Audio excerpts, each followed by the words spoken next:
चाचा भतीजी की चाल में फंस गई योगी सरकार। शंकराचार्य मामले में नहीं थम रहा सियासी संग्राम। ब्रजेश पाठक क्या कर पाएंगे शंकराचार्य मामले में डैमेज कंट्रोल। ब्रजेश पाठक ने किया 101 बटकों का सम्मान, आवास पर बुलाया, तिलक लगाया, लखनऊ से दिल्ली तक माहौल गरमाया। क्या कुछ बड़ा खेल करने जा रही बीजेपी। शंकराचार्य विवाद में नहीं थम रहा संग्राम। क्या योगी सरकार अंदर है बहुत परेशान। ये सवाल अब सियासी गलियारों में भी गूंज रहा है, क्योंकि प्रयागराज माघ मेले में उठी एक चिंगारी अब लखनऊ की सत्ता के गलियारों तक धधक रही है।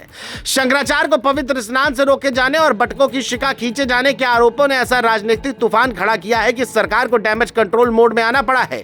लेकिन इस पूरे घटनाक्रम में सबसे दिलचस्प मोड़ तब आया जब सपा के चाचा भतीजे यानी अखिलेश यादव और शिवपाल सिंह यादव ने इस मुद्दे को मजबूती से उठाया और सरकार को बैकफुट पर ला दिया। सवाल यही है कि क्या योगी सरकार इस विवाद से उबर पाएगी या ये सियासी संग्राम और गहराएगा। चलिए इस रिपोर्ट में समझते हैं। दरअसल मौनी अमावस्या के दिन माघ मेले में शंकराचार्य अपनी पालकी पर सवार होकर संगम स्नान के लिए जा रहे थे। प्रशासन ने सुरक्षा कारणों का हवाला देते उन्हें रोक दिया। आरोप लगाया कि उनके साथ जा रहे बटुक ब्राह्मणों की शिखा खींची गई। शंकराचार्य ने इसे सनातन परंपरा का अपमान बताया और धरने पर बैठ गए। प्रशासन की ओर से कहा गया कि रथ के साथ प्रवेश सुरक्षा की दृष्टि से उचित नहीं था और भीड़ को नियंत्रित करना जरूरी था। लेकिन तस्वीरें और आरोप सामने आने के बाद मामला तूल पकड़ गया। यहाँ से सियासत गरमाई। अखिलेश यादव ने तुरंत फोन कर शंकराचार्य से बात की और खुलकर समर्थन दिया। सपा ने इसे आस्था और सम्मान का सवाल बताया। शिवपाल यादव ने तो एक कदम आगे बढ़ते हुए डिप्टी सीएम ब्रजेश पाठक को उनके ही बयान में घेर लिया। ब्रजेश पाठक ने कहा था कि किसी की चोटी खींचना महापाप है और ऐसा करने वालों को पाप लगेगा। इस पर शिवपाल ने पलटवार करते हुए कहा है कि अगर ये पाप है तो मंत्रिमंडल के सदस्य होने के नाते पाठक को भी इस्तीफा देना चाहिए। इस बयान ने राजनीतिक बहस को और तेज कर दिया। सरकार की ओर से डैमेज कंट्रोल की कोशिश भी दिखी। ब्रजेश पाठक ने 101 बटकों को अपनी लखनऊ आवास पर बुलाकर तिलक लगाया, फूलमाला पहनाई और उनकी शिखा का सम्मान किया।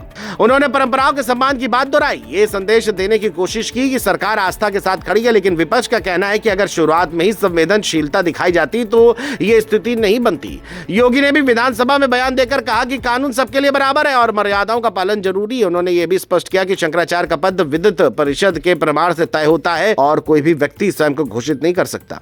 सरकार का तर्क है कि भीड़ नियंत्रण और सुरक्षा सर्वोपरि थी, जबकि विपक्ष इसे धार्मिक भावनाओं की अनदेखी बता रहा है। इस पूरे घटनाक्रम में चाचा भतीजे की रणनीति चर्चा में अखिलेश ने सीधे समर्थन देकर ये संदेश दिया कि सपा धार्मिक आस्था के मुद्दों पर भी मुखर है। शिवपाल ने आक्रामक रुख अपनाकर भाजपा को असहज कर दिया। राजनीतिक विश्लेषक मानते हैं कि सपा की सोची समझी चाल थी, जिससे सरकार को रक्षात्मक मुद्रा में आना पड़ा।